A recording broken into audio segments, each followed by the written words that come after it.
Fefe, it has been way, and I'll say that word again, way too long since you and I talked. In fact, I was looking at some old pictures of us, and I think the last time we spoke, I know it was during Canadian Music Week that you were here, but that must have been at least 10 or 12 years ago. So that's what I mean by it's been too long. You look amazing. I Thank swear you. you do not age, even though I've known you since you were a teen. You look beautiful. I can see the light around you. How have you been doing after all these years? Are you still in LA? I'm in Nashville, actually. Oh, wow. Yeah, I live in Nashville, Tennessee, but I'm doing great. I'm doing great. I mean, I can't complain at the moment. I'm chilling. Definitely. Well, look, I just got to go over for the last 12 years though, in musically and how you were evolving, because I know back in the day. Listen to me saying back in the day with you.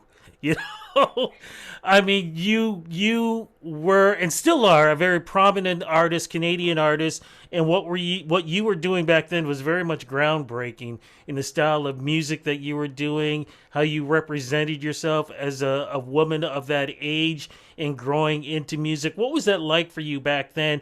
And as I asked, evolving after the 12 years since I haven't seen you.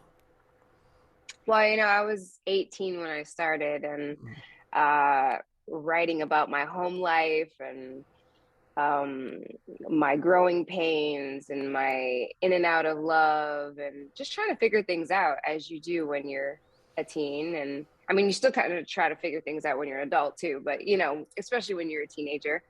um so everything was kind of like a whirlwind, when Take Me Away and Bye Bye Boyfriend came out. It was just like, whoa, like my life is changing and I haven't even gone to prom. Like it was like that kind of vibe. So now making a new album and about to release a new single in a few days, it's like it's on a different level because I have been in the industry for a minute and I basically grew up in it, really, Yeah. in a lot of ways. You definitely did. You grew up on stage in front of us too. What? But you did move to LA because I know, following you, Yeah. I'd see pictures of you at the Grammys and so many other things. Why the move to LA? Like I've always said that the three best places to go to when it comes to songwriting, Nashville is number one, LA is number two, New York is number three. Mhm. But you did move to LA. Why the move to LA, and how did that help your career? I moved to LA right after the first album was done, to work on Sunday Love. And really, it was just there are a lot of writers out there, and but for me, I was kind of obsessed with LA when I was younger because of like the rock and roll history of the Mm. Whiskey a Go Go. The Doors played there, and then you have like the Viper Room, and just that whole history, even with Guns N' Roses and all that. So I really like dived into that world and wanted to explore it. So that's really why I moved to LA. Even more than writing for me was just really living the life of people I was inspired by. Personally, though, how do you think you were changing during that time? Personally, a lot.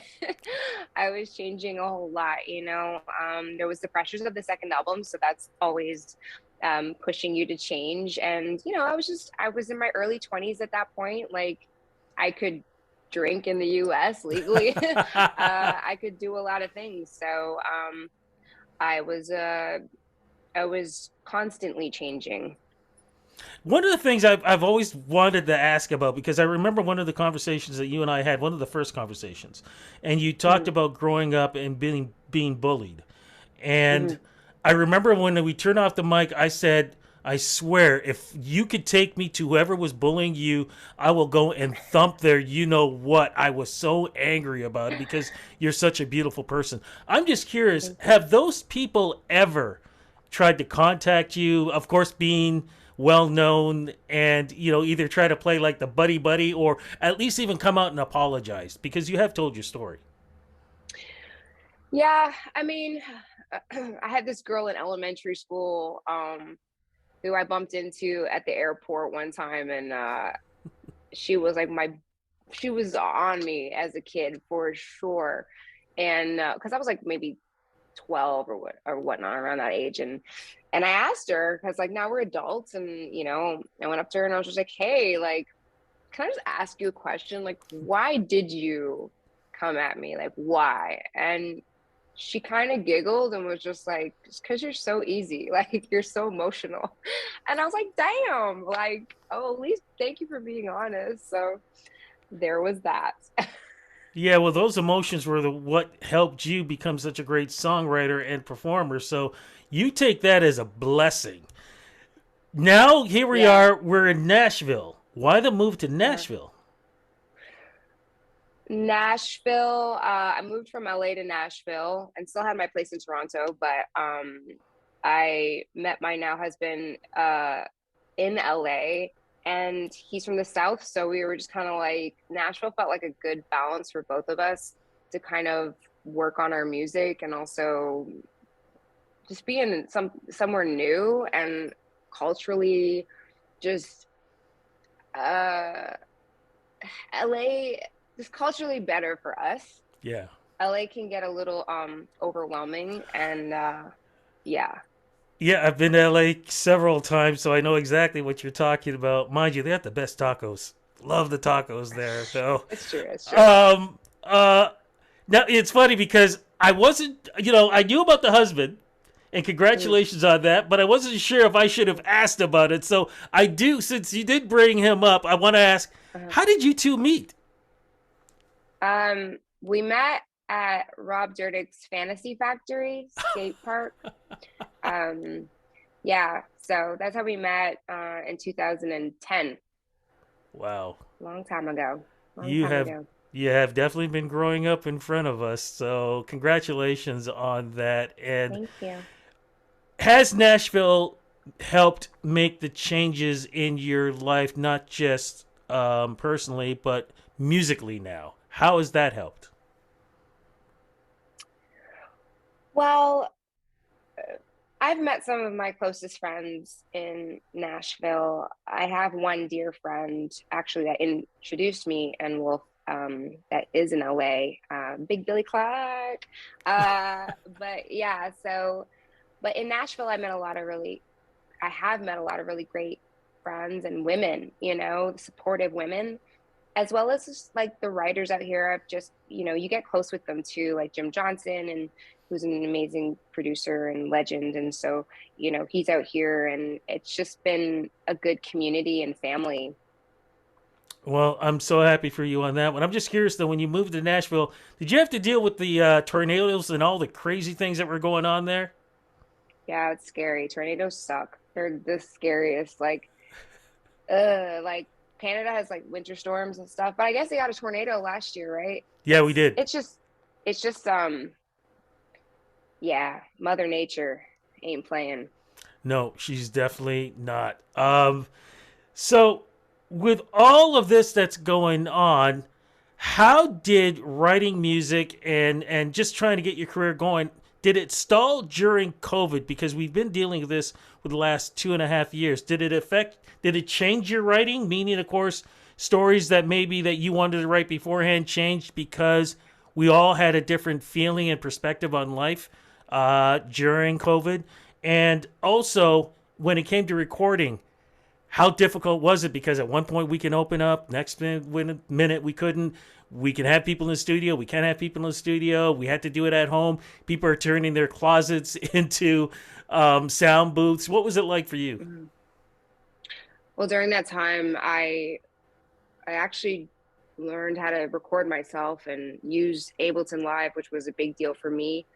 Um, it made me really work on my craft and kind of like dive more into just like um, reflecting, and that helped my writing, as well as like at that time Michael and I were going through a transition, so that also inspired my writing.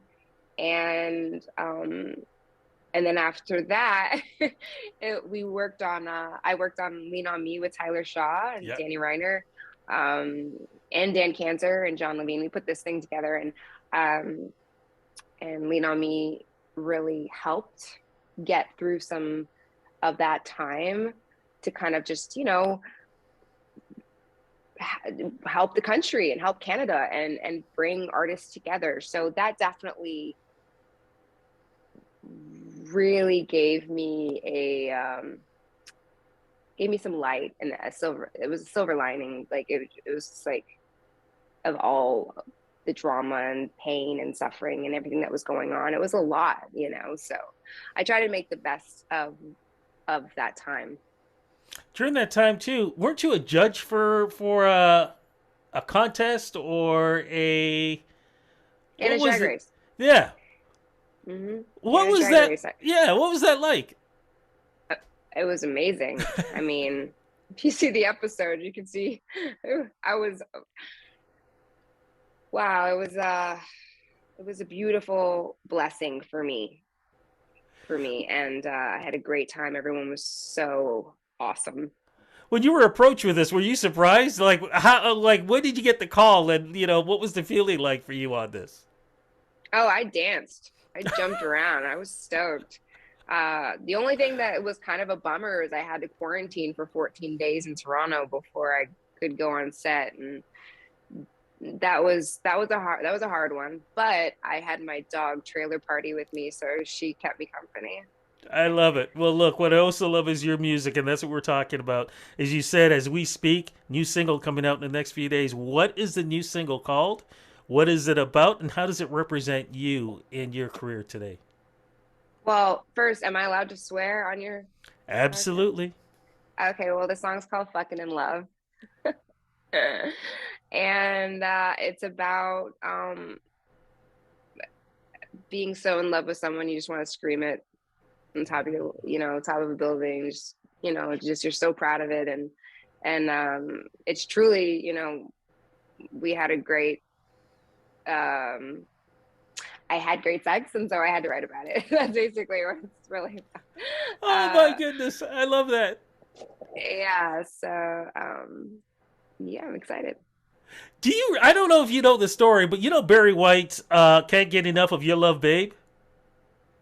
Uh-huh, yeah, yeah. He wrote that song right after having great sex with his wife. He went down into the kitchen and he wrote the song. So, wow, what a great way to There have you some great go. music. I love that. What's the album going to sound like? What's the feel of it right now?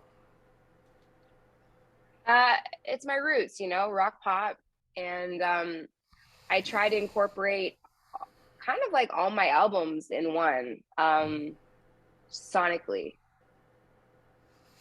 Are we going to get you down here? What's going to happen in 2022? Are we going to get you here for a tour, concerts, anything across Canada, or coming back home to Toronto?